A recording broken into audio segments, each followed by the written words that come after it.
Viral video lumba-lumba terdampar di pantai.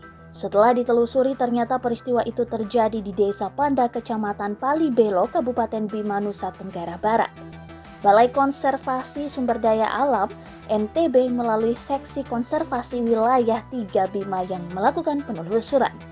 Kepala Seksi Konservasi Wilayah 3 Bima, Bambang Dwidarto, dalam keterangan tertulis menjelaskan, lumba-lumba tersebut ditemukan warga terdampar di Pantai Dusun Oinio, Desa Panda, Jumat 10 September 2021, sekitar pukul 10.00 waktu Indonesia Tengah.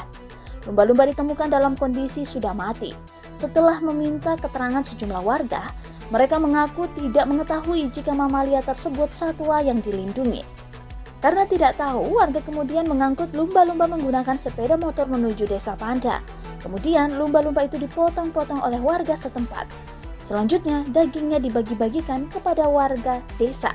Terang Bambang, petugas SKW 3 ini masih mendapati potongan kepala satwa tersebut dari salah seorang warga desa. Potongan kepala kemudian diamankan untuk kemudian dikuburkan di lingkungan kantor SKW 3.